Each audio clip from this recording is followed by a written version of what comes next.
तो आपका स्वागत है अपने प्यारे से YouTube channel real education class 10th में।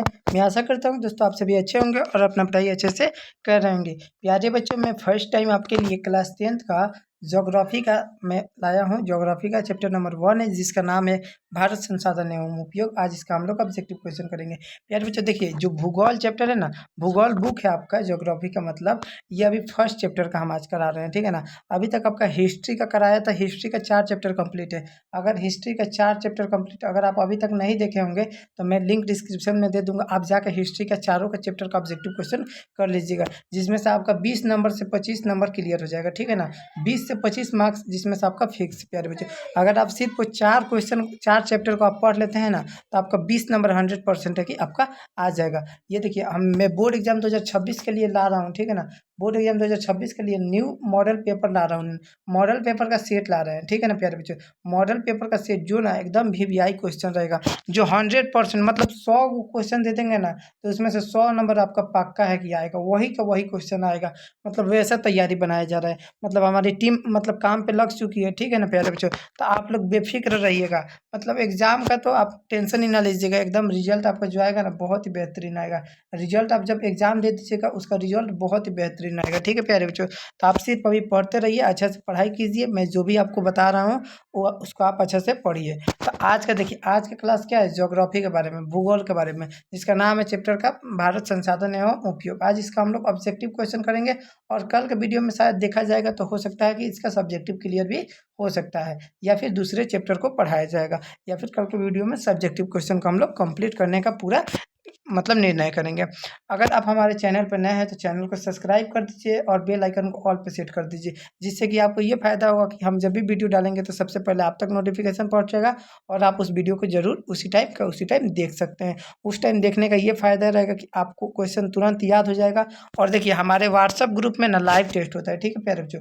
हमारे व्हाट्सअप ग्रुप में लाइव टेस्ट होता है रोज़ शाम 7 बजे, रोज़ शाम को 7 बजे लाइव टेस्ट होता है, शाम को 7 बजे, 7 या 7:30 में। कभी कभी टाइमिंग चेंज रहता है क्वेश्चन के हिसाब से, मतलब टेस्ट होता रहता है, तो 7 या 7:30 बजे। तो व्हाट्सअप का भी लिंक डिस्क्रिप्शन में है, आप जाके जल्दी से ज्वाइन हो जाइए। और लाइव टेस्ट देखिए, जो भी सब्जेक्ट पढ़ाया जाता है ना, देखिए कि जैसे कि आज ये पढ़ाया जा रहा है भारत संसाधन एवं उपयोग, आज इसका ऑब्जेक्टिव क्वेश्चन हो जाएगा। प्यारे देखिए साथियों, प्यारे साथियों देखिए, आज इसका ऑब्जेक्टिव क्वेश्चन हम अगर टेस्ट उसी टाइम ले लेते हैं तो आपका उसी का मतलब जितना भी क्वेश्चन रहेगा ना आपका तुरंत याद हो जाएगा। एक तरफ पढ़ाई कीजिए और दूसरी तरफ टेस्ट दे दीजिए, उससे पता चल जाएगा कि हाँ आप में कमी क्या है और आप कैसे अपने कमी को सुधार सकते हैं। तो ये बहुत ही बेहतरीन, आप अभी तक ना किसी भी आपको मतलब ना यूट्यूब चैनल पे ऐसा सिस्टम आपको नहीं मिला होगा, ठीक है ना। ये सिर्फ रियल एजुकेशन क्लास 10 पर ही है, रियल एजुकेशन क्लास 10 पर ही है, ठीक है प्यारे बच्चों। रियल एजुकेशन क्लास 10 एक ऐसा चैनल है जिस पर 450 प्लस से ज़्यादा की तैयारी कराई जाती है और जिसमें बहुत सारे बच्चे मतलब अंक लाते भी हैं, बहुत सारे बच्चे।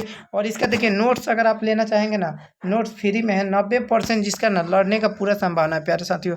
90% हम दे देंगे ना, 100 में 90 को क्वेश्चन ऐसा रहेगा ना जो आपको ना मतलब बोर्ड एग्जाम में आएगा ही आएगा।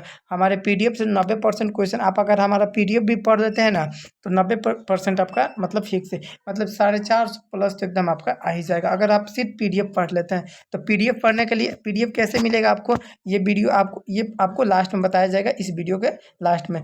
तो बिना देर किए अब हम वीडियो को क्या करते हैं, शुरू करते हैं। देखिए प्यारे साथियों, ये ज्योग्राफी हम लोग आज शुरू कर रहे हैं, ठीक है। तो इसका जो चैप्टर नंबर 1 है भारत संसाधन एवं उपयोग, इसका चलिए आज हम लोग ऑब्जेक्टिव क्वेश्चन को शुरू करते हैं। तो इसका प्रश्न संख्या 1 कह रहा है, सोपानी कृषि किस राज्य में प्रचलित है। सोपानी कृषि जो है किस राज्य में प्रचलित है, मतलब फेमस है। प्रचलित का मतलब क्या होता है प्यारे बच्चों, फेमस होता है। तो किस राज्य में, बिहार का मैदान क्षेत्र में, या फिर उत्तराखंड में, हरियाणा में, या फिर पंजाब में। जो सोपानी कृषि राज्य, जो सोपानी कृषि है वो पूछ रहा है भारत के कौन से राज्य में प्रचलित है, बहुत ही ज़्यादा फेमस है। तो आप लोग उड़ीसा का नाम जरूर सुने होंगे। उड़ीसा कहाँ, उत्तराखंड, सॉरी प्यारे बच्चों, कहाँ का, उत्तराखंड का। तो उत्तराखंड में क्या है, ये बहुत ही फेमस है। उत्तराखंड में याद रखिएगा ना, ये बहुत ही फेमस सोपानी जो कृषि है वो उत्तराखंड राज्य में बहुत ज़्यादा प्रचलित है प्यारे साथियों। तो ऑप्शन बी याद रखिएगा, सही उत्तर हो जाएगा। ऑप्शन बी क्या हो जाएगा, उत्तराखंड। अगला प्रश्न है आपका 2 नंबर, सीमेंट उद्योग का सबसे प्रमुख कच्चा माल क्या है। सीमेंट उद्योग का जो सबसे प्रमुख कच्चा माल क्या होता है प्यारे साथियों, चूना पत्थर होता है, या फिर बक्साइट, ग्रेनाइट, लोहा। सीमेंट का उद्योग जो बनता है उसका कच्चा माल किस चीज़ से बनाया जाता है? तो याद रखिएगा चूना पत्थर से। किससे प्यारे साथियों? चूना पत्थर से। ऑप्शन ए याद रखिएगा, सही उत्तर हो जाएगा आपका। अगला प्रश्न है 3 नंबर कि भारत का सबसे बड़ा लौह उत्पाद राज्य है? लौह उत्पाद राज्य, लौह मतलब उत्पाद करने में बहुत ही आगे है। तो कर्नाटक है, गोवा है, उड़ीसा या फिर झारखंड। निम्नलिखित में कौन सा राज्य जो है वो आपको लौह सबसे बड़ा लौह उत्पादक राज्य कहलाता है? सबसे बड़ा लौह उत्पादक राज्य तो वो होता है कर्नाटक। कौन होता है प्यारे साथियों? कर्नाटक। ऑप्शन ए याद रखिएगा, सही उत्तर हो जाएगा। कर्नाटक क्या है? लौह उत्पादक में सबसे ज़्यादा आगे है। अगला प्रश्न है 4 नंबर, किस खनिज को उद्योगों की जननी माना जाता है? किस खनिज को उद्योगों की जननी माना जाता है प्यारे साथियों? सोना को, तांबा को या फिर लोहा को, मैग्नीज को? किस खनिज को किस खनिज को उद्योगों की जननी कहा गया है? उद्योगों की जननी किसे कहा गया है? तो लोहा को। किसे कहा गया है प्यारे साथियों? लोहा को। ऑप्शन सी याद रखिएगा, सही उत्तर हो जाएगा। अगला प्रश्न है आपका 5 नंबर, इनमें से कौन अधात्विक खनिज का उदाहरण है? अधात्विक खनिज का उदाहरण पूछा गया है तो हो जाएगा आपका सोना, चांदी, अभ्रक या फिर टीन। निम्नलिखित में कौन अधात्विक खनिज का उदाहरण है? अधात्विक खनिज पूछा गया है तो अभ्रक याद रखिएगा। क्या साथियों? अभ्रक याद रखिएगा। अभ्रक क्या हो जाएगा? ये अधात्विक खनिज का उदाहरण है। अगर देखिए प्यारे साथियों, अगर आप इसका PDF नोट्स ले लीजिएगा ना तो ये बहुत ही मज़ेदार होगा, ठीक है ना। आपके लिए बहुत ही अच्छा रहेगा इसका PDF नोट्स आप लेंगे तो हम बाद में बताएंगे आपको, लास्ट में इस वीडियो को बताएंगे कि आपको PDF नोट्स कैसा लेना है। तो आप शुरू से लेकर अंत तक बने रहिएगा और क्लास को अच्छे से कीजिएगा। देखिए इसमें आपका हम 10 नंबर के 10 मार्क्स की तैयारी कराएंगे, ठीक है प्यारे बच्चों। 10 नंबर की मतलब हम आपका तैयारी कराएंगे। इसमें से 10 नंबर का आपका क्वेश्चन पूछा जाता है, 8 से 10 नंबर का। फिर है 6 नंबर, भारत में लगभग कितने प्रकार के खनिज पाए जाते हैं? 50, 100, 150, 200। भारत में कितने प्रकार के खनिज पाए जाते हैं ये तो आपको पता ही होगा। अगर पता होगा तो जल्दी से आप कमेंट कर दीजिए प्यारे साथियों। जल्दी से आप कमेंट कर दीजिए, बताइए कि कितने प्रकार के खनिज पाए जाते हैं भारत में। लगभग कितने प्रकार के खनिज पाए जाते हैं? तो याद रखिएगा कितने प्रकार के प्यारे बच्चों? 100 प्रकार के। कितने प्रकार के? 100 प्रकार के खनिज पाए जाते हैं। याद रखिएगा ना, 100 प्रकार के हमारे भारत देश में खनिज पाया जाता है। अगला प्रश्न है, चरक का संबंध किस देश से था? चरक का संबंध किस देश से था? म्यांमार से, श्रीलंका से, भारत से या फिर नेपाल से? चरक का संबंध पूछा गया है। चरक का जो रिलेशन था वो किस देश से था? कौन से देश से चरक का संबंध था? तो याद रखिएगा किस देश से? भारत से। भारत ही एक ऐसा देश है जहाँ पे सबका संबंध बना रहता है। बहुत ही मतलब अच्छा संबंध बना रहता है भारत ही देश में ही। अगला प्रश्न है 8 नंबर, भारत का प्रथम तेल शोधक कारखाना कहाँ है स्थित है? भारत का सबसे प्रथम मतलब सबसे पहला तेल शोधन कारखाना कहाँ पर स्थित है? मथुरा में, बरौनी में, डिगबोई में, गुवाहाटी में? कहाँ पर सबसे ज़्यादा तेल शोधक कारखाना स्थित है प्यारे साथियों? तो याद रखिएगा कहाँ पे? डिगबोई में। कहाँ पे प्यारे बच्चों? डिगबोई में सबसे ज़्यादा तेल शोधन कारखाना क्या है? स्थित है। ऑप्शन सी याद रखिएगा, सही उत्तर हो जाएगा। अगला प्रश्न है मैग्नीज। मैग्नीज उत्पादक में भारत का विश्व में क्या स्थान है? मैग्नीज उत्पाद में भारत का विश्व में क्या स्थान है? कौन सा स्थान है? प्रथम है या फिर द्वितीय, तृतीय या फिर चतुर्थ? मैग्नीज के उत्पाद में मतलब भारत देश में सबसे ज़्यादा मैग्नीज का जो स्थान है मतलब कौन से स्थान पर है भारत मैग्नीज के मतलब मामले में? मैग्नीज के मामले में मतलब क्या है? तीसरा नंबर स्थान है, मतलब तृतीय स्थान है भारत। भारत मैग्नीज के जो उत्पादन में क्या है? तीसरा स्थान लिया है। अगला प्रश्न है, मरुस्थलीय मृदा का विस्तार निम्न में से कहाँ है? मरुस्थलीय मृदा का मतलब मरुस्थलीय मृदा मतलब माटी का विस्तार निम्न में से कहाँ पर है? उत्तर प्रदेश में, राजस्थान में, कर्नाटक में, महाराष्ट्र में? निम्नलिखित में से कहाँ पर मरुस्थलीय मृदा का विस्तार निम्नलिखित में से है? निम्नलिखित में से राजस्थान में ही है सिर्फ, जहाँ पे मतलब मरुस्थलीय क्या होती है? माटी का उपजाया जाता है। ऑप्शन बी याद रखिएगा, सही उत्तर हो जाएगा। अगला प्रश्न है 11 नंबर आपका, इनमें किस बंदरगाह में से लोगों का निर्यात होता है? मुंबई बंदरगाह, कोलकाता, पारादीप या फिर विशाखापत्तनम? कौन से बंदरगाह से लोहे का निर्यात किया जाता है? तो कौन सा? विशाखापत्तनम जो मतलब बंदरगाह है वहीं से क्या आता है? लोहे का निया निर्यात होता है, ठीक है ना, निर्यात होता है। क्या होता है प्यारे साथियों? निर्यात होता है। ऑप्शन डी याद रखिएगा, सही उत्तर हो जाएगा। अगला प्रश्न है काली मृदा। काली मृदा का दूसरा नाम क्या है? काली मृदा का दूसरा नाम क्या है? बलुई, रेगुल, साल या फिर पर्वतीय? काली मृदा का दूसरा नाम, मतलब काली मृदा को हम लोग दूसरा नाम किससे जानते हैं? तो रेगुल से। याद रखिएगा प्यारे साथियों, रेगुल को क्या कहते हैं हम लोग? काली मृदा भी कह सकते हैं। रेगुल को हम लोग काली मृदा के भी नाम से जानते हैं। अगला प्रश्न है आपका 13 नंबर की, प्राकृतिक संसाधनों के संरक्षण हेतु 1968 ईस्वी में कौन सा कन्वेंशन हुआ था? कौन सा कन्वेंशन हुआ था प्यारे साथियों? प्राकृतिक संसाधनों के संरक्षण हेतु 1968 में कौन सा कन्वेंशन हुआ था? कौन सा कन्वेंशन हुआ था प्यारे बच्चों? तो याद रखिएगा कौन सा convention? Africa convention. Africa convention हुआ था 1968 में। अफ्रीका कन्वेंशन हुआ था। प्रश्न संख्या 14 है, प्लास्टर ऑफ पेरिस किसे किससे बनाया जाता है? किससे, माने कौन से वो चीज़ से बनाया जाता है? डोलोमाइट से, जिप्सम से, प्लेटिनम से या फिर काइनाइट से? जो प्लास्टर ऑफ पेरिस होता है प्यारे साथियों, वो किस चीज़ से बनाया जाता है पूछा गया है। याद रखिएगा जिप्सम से। किससे? जिप्सम से। किससे प्यारे बच्चों? जिप्सम से ही क्या बनाया जाता है? अपना plaster of Paris. Plaster of Paris का यूज कब करते हैं? जब हड्डी उड्डी टूटता है, क्रेक व्रेक आता है, तब हम लोग क्या करते हैं? प्लास्टर ऑफ पेरिस का यूज करते हैं। आपने देखा होगा किसी बच्चे का या फिर किसी भी आदमी का जब हाथ पैर टूटता है तो जो वाइट कलर से बांधा जाता है, मतलब जो पट्टी लगाया जाता है चूना, उसी को क्या कहते हैं? Plaster of Paris. Plaster of Paris कहा जाता है। अगला प्रश्न है आपका 15 नंबर, निम्नलिखित में से किस खनिज का सबसे बड़ा उत्पादक राज्य उड़ीसा है? कौन से, मतलब खनिज से सबसे बड़ा उत्पादक राज्य उड़ीसा है? मतलब कौन सा चीज़ उड़ीसा में सबसे ज़्यादा क्या किया जाता है? उत्पाद किया जाता है? लौह अयस्क, तांबा, टीन या फिर मैग्नीज? निम्नलिखित में कौन सा सबसे ज़्यादा उड़ीसा में उपजाया जाता है? तो कौन सा? मैग्नीज को क्या किया जाता है?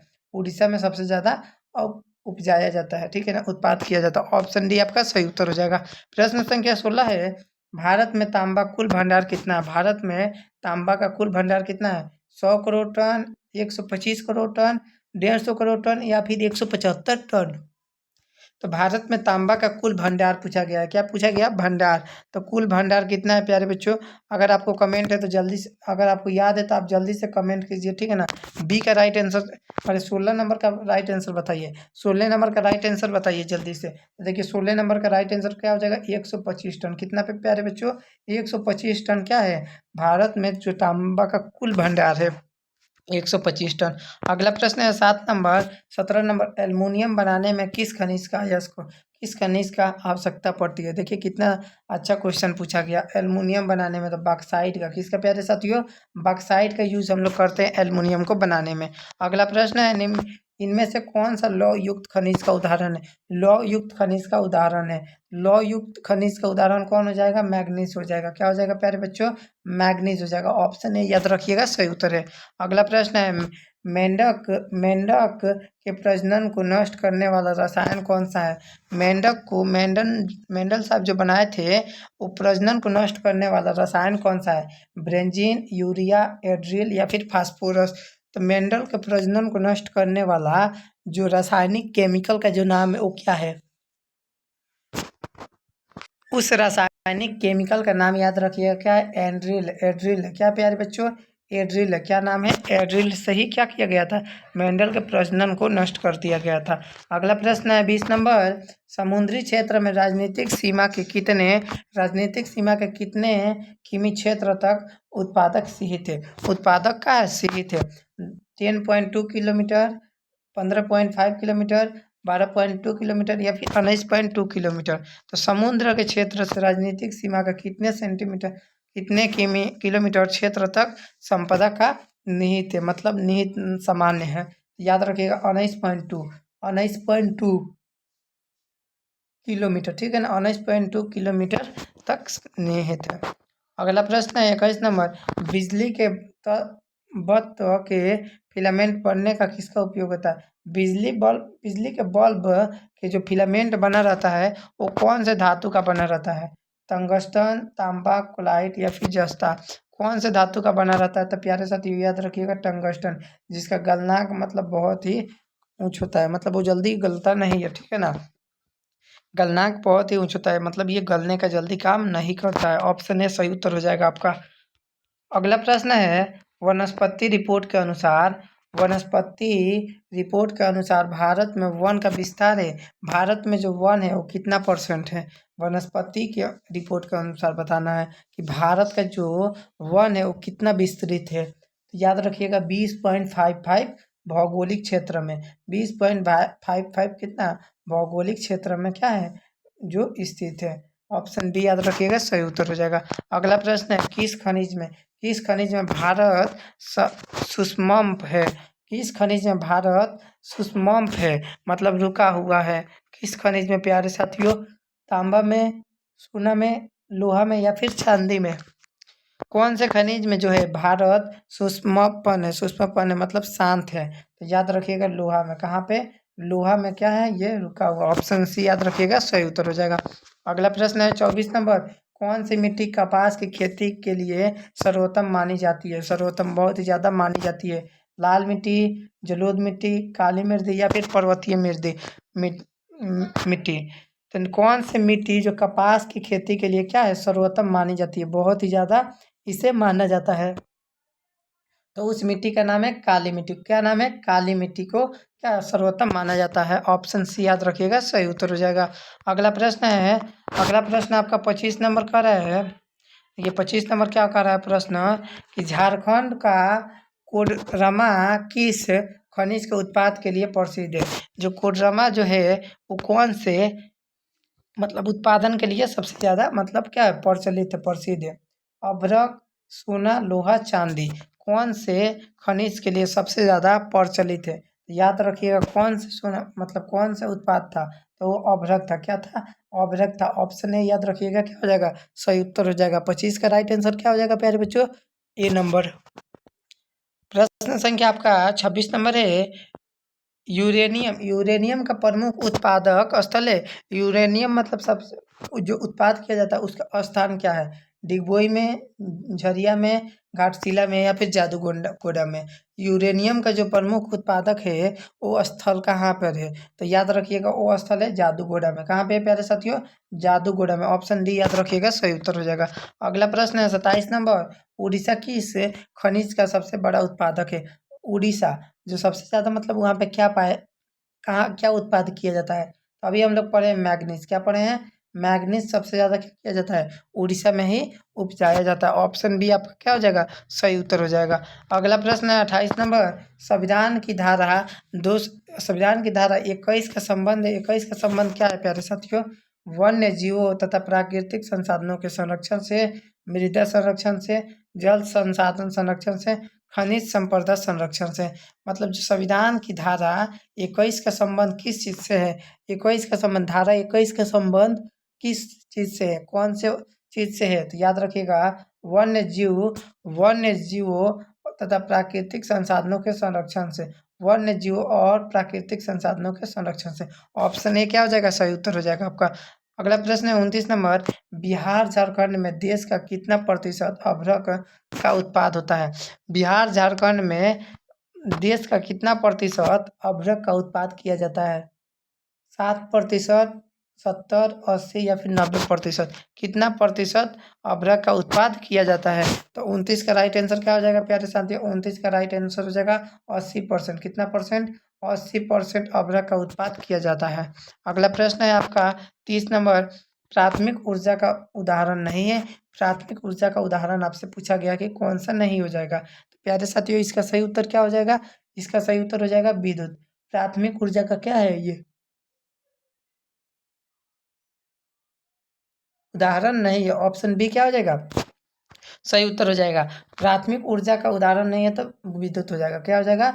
विद्युत हो जाएगा। ऑप्शन बी याद रखिएगा, सही उत्तर है। अगला प्रश्न है 31 नंबर, भारत के किस भूगर्भीय समूह में कोयला पाया जाता है? सबसे ज़्यादा कहाँ पे कोयला पाया जाता है? गोंडवाना समूह में, कडपा समूह में, अरावली समूह में या फिर धारवाड़ समूह में? कौन से समूह में सबसे ज़्यादा कोयला का उत्पाद होता है, पाया जाता है? तो गोंडवाना समूह में। कहाँ पे?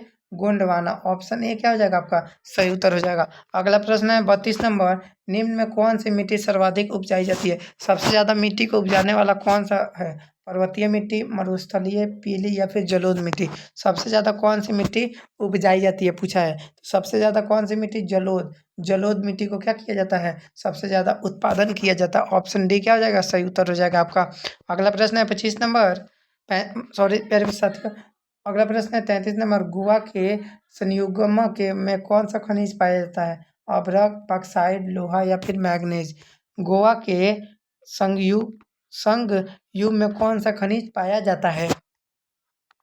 तो कौन सा खनिज पाया जाता है याद रखिएगा, कौन सा खनिज है? वो खनिज है लोहा। लोहा क्या होता है? गोवा में सबसे ज़्यादा पाया जाने वाला खनिज है। अगला प्रश्न है 34 नंबर, भारत के किस राज्य में सौर ऊर्जा के विकास के सर्वाधिक संभावनाएं हैं? असम में, अरुणाचल प्रदेश में, राजस्थान में, मेघालय में? कौन से सर्वाधिक जो संभावनाएं हैं कौन से राज्य में पूछा गया है? भारत के कौन से राज्य में सौर ऊर्जा का विकास सर्वाधिक, मतलब सौर ऊर्जा में क्या है बहुत ही आगे है? याद रखिएगा राजस्थान। क्या हो जाएगा? राजस्थान। ऑप्शन सी आपका सही उत्तर हो जाएगा। अगला प्रश्न है, बादाम पहाड़ किस खनिज के उत्पादन के लिए प्रसिद्ध है? बादाम पहाड़ मैग्नीज के लिए, बादामी अभ्रक के लिए, लौह अयस्क के लिए या फिर बॉक्साइट के लिए?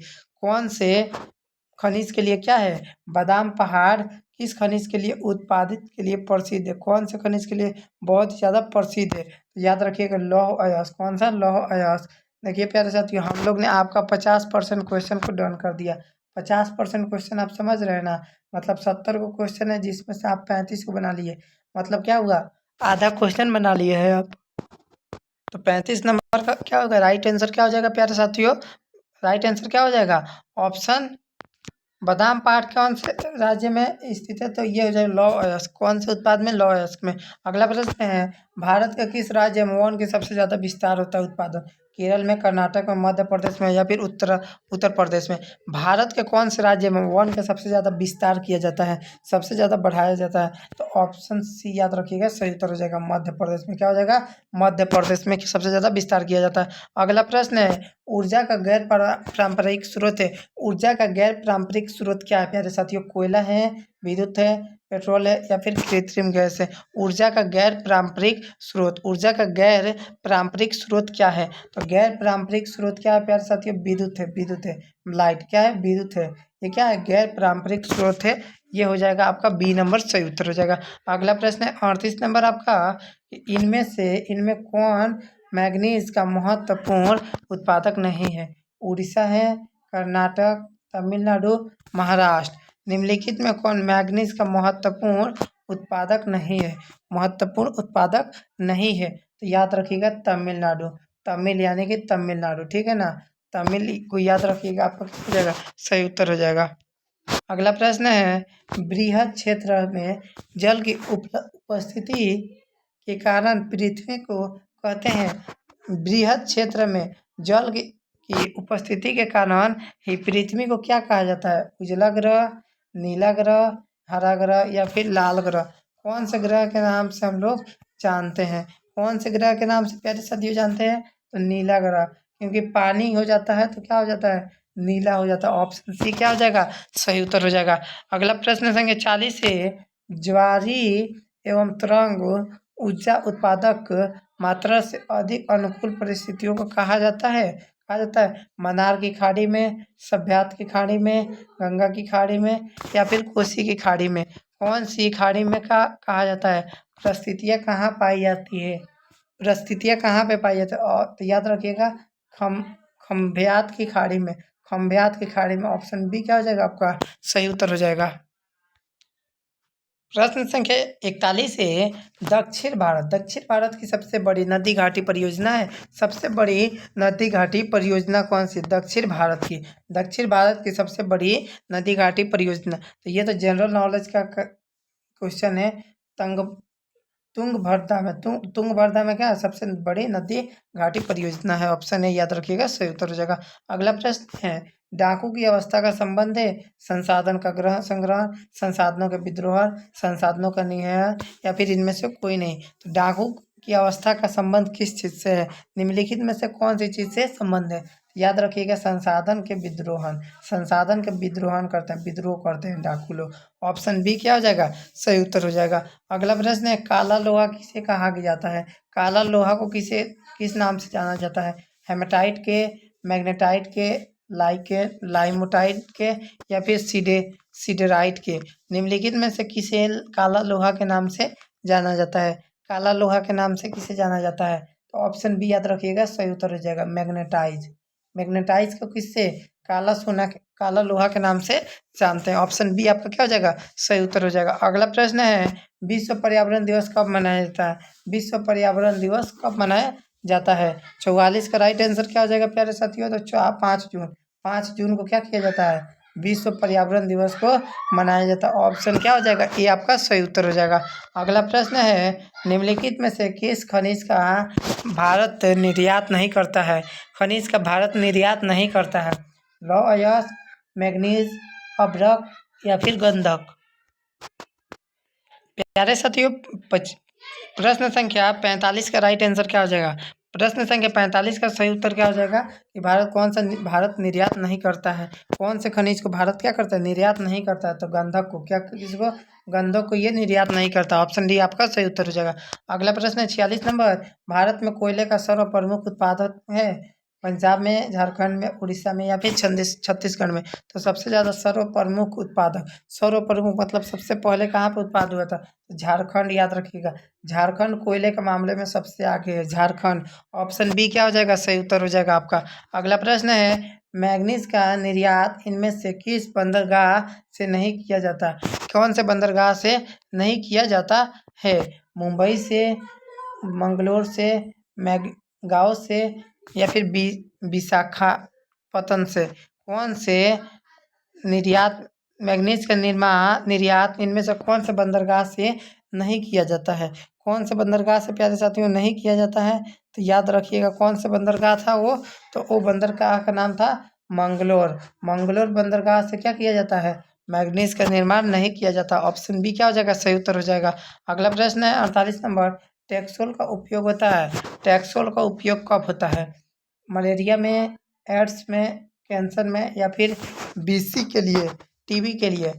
टैक्सोन का उपयोग कब किया जाता है। टैक्सन जो दवा है उसका उपयोग कब किया जाता है, तो याद रखिएगा टैक्सन का उपयोग हम लोग कैंसर में करते हैं। किसमें, कैंसर जब होता है उस टाइम करते हैं, ठीक है ना। ऑप्शन सी क्या हो जाएगा आपका, राइट आंसर हो जाएगा। ऑप्शन सी करेक्ट आंसर है। अगला प्रश्न है 49 नंबर, वर्ष 2000 में देश के मैग्नीज का कितना उत्पादक हुआ था। 12 ton, 15 ton, 18 ton, 15 ton, 15.5 ton. तो वर्ष 2000 में किस देश के मैग्नीज का उत्पादक हुआ था। देश में मैग्नीज का उत्पादक हुआ था कौन से, किस देश में मैग्नीज का उत्पादक क्या हुआ था 2000 ईस्वी में, कितने मैग्नीज का उत्पादक हुआ था। तो याद रखिएगा कितना, 15.5 lakh ton, 15.5 lakh ton. Option क्या हो जाएगा, डी आपका सही उत्तर हो जाएगा। अगला प्रश्न है 50 नंबर, सर्वोत्तम कोयले का प्रकार होता है। कोयले का प्रकार कैसा होता है। एंथ्रासाइड, पीट, लिग्नाइट, या फिर बिटुमिन्स। सर्वोत्तम जो मैंने सामान्यतः कोयले का जो होता है प्रकार, किस प्रकार का होता है कोयला पूछा गया है, तो कौन से प्रकार का कोयला होता है, एंथ्रासाइड। एंथ्रासाइड याद रखिएगा। ऑप्शन ए क्या हो जाएगा आपका, राइट आंसर हो जाएगा। अगला प्रश्न है देश में मैग्नीज का कुल भंडार कितना है। देश में मैग्नीज का कुल भंडार कितना है। 379 मिलियन, 38 मिलियन, 1670 मिलियन, 40 मिलियन। निम्नलिखित में से कौन से देश में कितने मैग्नीशियम का भंडार है, कितने मैग्नीशियम का क्या है भंडार है। याद रखिएगा 1670 लाख टन। 1670 लाख टन क्या है, मैग्नीशियम का भंडार है। ऑप्शन सी क्या हो जाएगा आपका, सही उत्तर हो जाएगा। अगला प्रश्न है 52 नंबर, विश्व में कितनी प्रतिशत जनसंख्या भारत में निवासी करती है। 16%, 18, 20, या फिर 22। निम्नलिखित में कितनी परसेंट जनसंख्या जो है वो भारत में क्या करती है, निवास करती है, मतलब रहती हैं। कितने प्रतिशत जो औरतें हैं जो भारत में ही रहते हैं। तो इसका सही उत्तर क्या हो जाएगा, option option number question number 52 का राइट आंसर क्या हो जाएगा प्यारे साथियों, याद रखिएगा 16%। कितना, 16%। ऑप्शन आपका ऑप्शन क्या हो जाएगा, ए नंबर सही उत्तर हो जाएगा। अगला प्रश्न है 53 नंबर, कोयला किस प्रकार का संसाधन है? कोयला कौन से प्रकार का संसाधन होता है? मतलब नवकरणीय, अनवीकरणीय या फिर ऐसे वो जल सकता है कि नहीं? कोयला कौन से प्रकार का क्या है? संसाधन है। याद रखिएगा कौन से प्रकार का संसाधन है? नवीकरणीय। क्या है? नवीकरणीय। कोयला को हम लोग वापस जला सकते हैं। ऑप्शन सी क्या हो जाएगा आपका? सही उत्तर हो जाएगा। अगला प्रश्न है, किस राज्य में खनिज तेल का विशाल भंडार है? कौन सा ऐसा राज्य है, भारत का ऐसा कौन सा राज्य है जहाँ पे तेल खनिज का विस्तार हो भंडार है? असम में, राजस्थान, बिहार, तमिलनाडु। कौन से देश में जो तेल विशाल तेल का विशाल तेल का भंडार हुआ था? कौन सा ऐसा देश था वो? तो 54 का राइट आंसर क्या हो जाएगा प्यारे साथियों? तो वो देश था असम। वो राज्य कौन था? असम था। ऑप्शन ए क्या हो जाएगा आपका? सही उत्तर हो जाएगा। अगला प्रश्न संख्या 55, सौर ऊर्जा निम्नलिखित में से कौन सा संसाधन है? कौन सा संसाधन है? सौर ऊर्जा कौन सा संसाधन है? तब पुनः पूर्ति योग्य, मतलब दोबारा भी इसका क्या कर सकते हैं? उपयोग कर सकते हैं। ऑप्शन बी क्या हो जाएगा आपका? सही उत्तर हो जाएगा। अगला प्रश्न है, तट रेखा से कितने सेंटीमीटर का अपमर्जक आर्थिक क्षेत्र कहलाते हैं? कितने सेंटीमीटर का अपमर्जक आर्थिक क्षेत्र कहलाते हैं? 1000 nm, 200, 1500 या फिर 2000? 1000 nm या फिर 2000, 150 या फिर 2500? 250। कितने आर्थिक अपमर्जक का क्षेत्र कहलाता है? तो याद रखिएगा कितने का। तो ऑप्शन क्या हो जाएगा आपका? बी नंबर राइट आंसर हो जाएगा। ऑप्शन बी क्या याद रखिएगा? 200 एनएम का क्या होता है? अपमार्जक आर्थिक क्षेत्र बनाया जाता है। अगला प्रश्न है 57 नंबर, पेट्रोलियम किस प्रकार का संसाधन है? किस प्रकार का संसाधन? अनवीकरणीय, नवीकरणीय, जैव, अजैव। पेट्रोल भी क्या हो जाता है? जल जाता है। पेट्रोल भी जलने लगता है, यानी कि नवीकरणीय। क्या हो जाएगा? नवीकरणीय। और जो नहीं जलेगा वो अनवीकरणीय हो जाएगा। क्या हो जाएगा? अनवीकरणीय हो जाएगा। आइए अगला प्रश्न की ओर बढ़ते हैं। निम्न ताप विद्युत केंद्र का उदाहरण है। ताप विद्युत केंद्र का उदाहरण पूछा गया है। तो गया में है, बरौनी में है, समस्तीपुर में है या फिर कटिहार में है? ताप विद्युत केंद्र का उदाहरण कहाँ पे है प्यारे साथियों? ताप केंद्र विद्युत का उदाहरण कहाँ पे है? तो बरौनी में। कहाँ पे है? बरौनी में। ऑप्शन बी याद रखिएगा क्या हो जाएगा? सही उत्तर हो जाएगा। अगला प्रश्न है 59 नंबर, पंजाब में भूमि का निम्नीकरण प्रमुख कारण है। भूमि का निम्नीकरण किस वजह से आता है? कौन सा वजह से प्यारे साथियों आता है भूमि का निम्नीकरण प्रमुख कौन सा हो जाएगा? भूमि का निम्नीकरण प्रमुख अधिक सिंचाई करना। अधिक सिंचाई करना क्या हो जाता है? विद्युत का क्या होता है? पंजाब में कृषि निम्नीकरण का प्रमुख कारण होता है। अगला प्रश्न है 60 नंबर, FAO की आवासीय, देखिए FAO ठीक है ना, कि निवासी पास रिपोर्ट के अनुसार 1948 ईस्वी में विश्व के कितने हेक्टेयर भूमि वन का विस्तार किया था? 6 अरब हेक्टेयर, 7 और 4 अरब, 8 अरब या फिर 5 अरब? कितने अरब हेक्टेयर का क्या किए थे? ये विस्तार किए थे, उत्पाद किए थे। तो याद रखिएगा 4 अरब। कितना पे? 4 अरब। ऑप्शन बी क्या हो जाएगा आपका? राइट आंसर हो जाएगा। अगला प्रश्न है 61 नंबर आपका, कि भारत में लगभग कितने करोड़ हेक्टेयर भूमि का क्षरण है? कितने प्रतिशत भूमि का क्षरण है? तो 15 crore hectare, 10 crore hectare, 15 crore hectare या फिर 18 करोड़ हेक्टेयर? तो भारत में लगभग कितने करोड़ हेक्टेयर भूमि का क्षरण है? कितने हेक्टेयर का क्षरण है? याद रखिएगा कितना हो जाएगा? 13 करोड़ हेक्टेयर। कितना का? 13 करोड़ हेक्टेयर। बहुत ही ज़्यादा होता है। ऑप्शन सी क्या हो जाएगा? सही उत्तर हो जाएगा।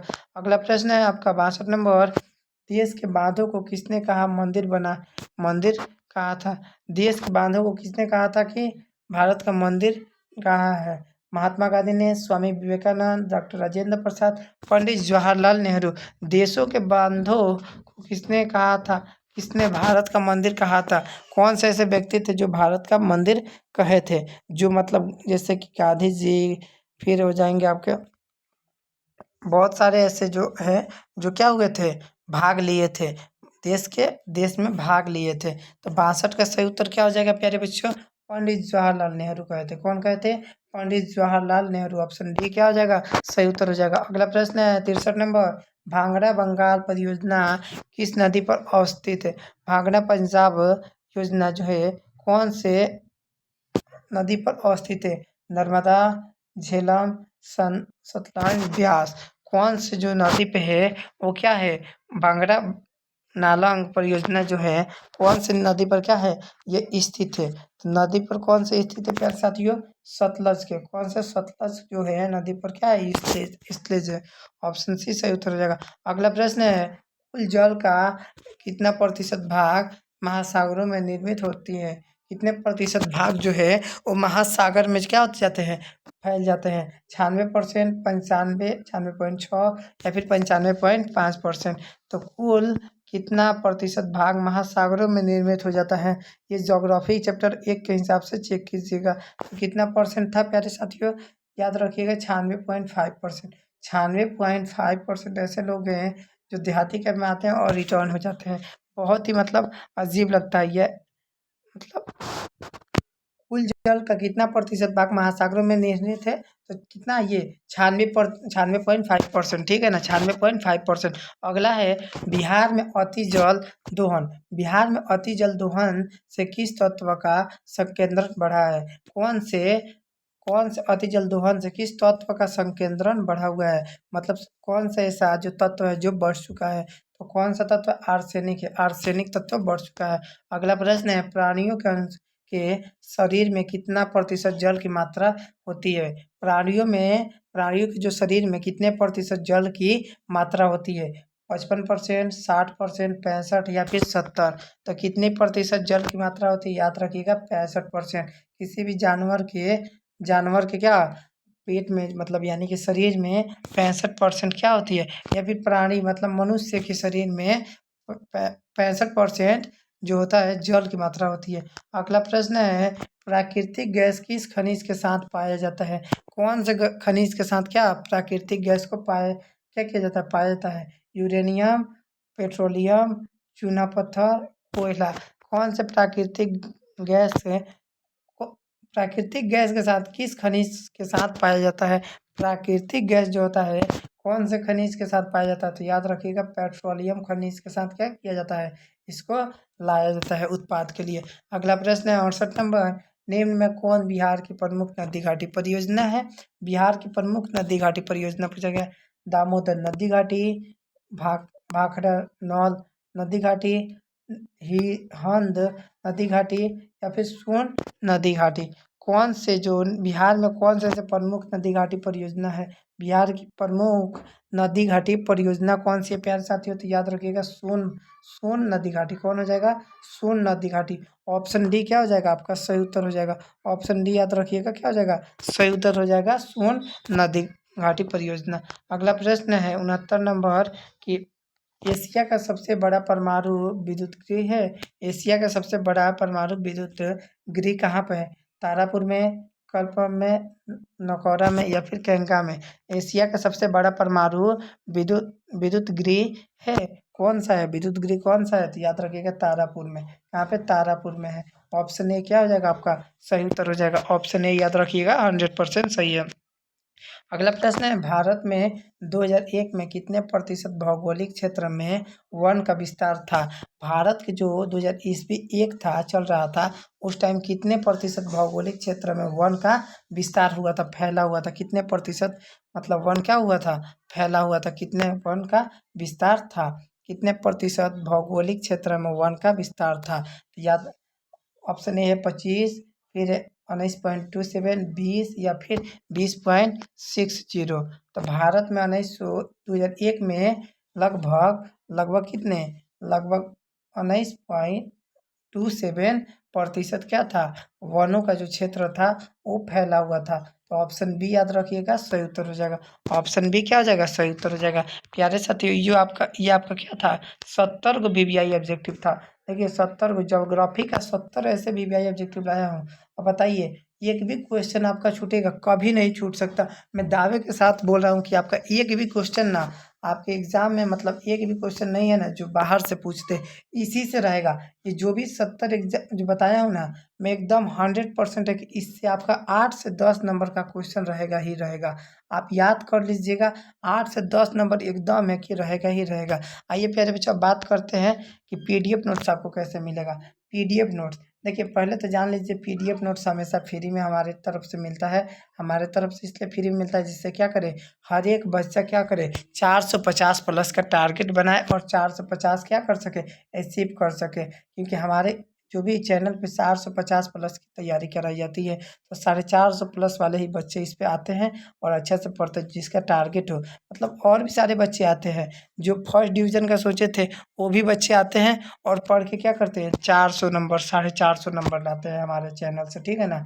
400 450 प्लस से क्या करते हैं, नंबर बोर्ड एग्जाम में लाते हैं। अगर आपको इसका पीडीएफ नोट्स चाहिए तो देखिए, पीडीएफ नोट्स के लिए आपको सबसे पहले इस वीडियो को क्या करना है, पहले इस वीडियो को सबसे पहले आपको क्या कर देना है प्यारे साथियों, लाइक कर देना है, लाइक कर देना है। और अगर आप चैनल पर नए हैं तो चैनल को सब्सक्राइब कर दीजिए, चैनल को क्या कर दीजिए, सब्सक्राइब। उसके बाद इस वीडियो के डिस्क्रिप्शन को आप चेक कीजिए। इसको चेक कीजिएगा, डिस्क्रिप्शन बॉक्स को। डिस्क्रिप्शन बॉक्स को जब आप चेक कीजिएगा तो वहाँ पर एक होगा WhatsApp group link, WhatsApp group link होगा। आप जैसे ही उस पर क्लिक कीजिएगा ना, तो आपको व्हाट्सअप ग्रुप में क्या हो जाएगा, जुड़ने का मौका मिल जाएगा। आप वहाँ पे जुड़ जाइएगा। मैं इसका पीडीएफ नोट्स आपको तुरंत भेज दूँगा। आज ही इसका पीडीएफ नोट्स क्या कर दूँगा, ग्रुप में डाल दूँगा।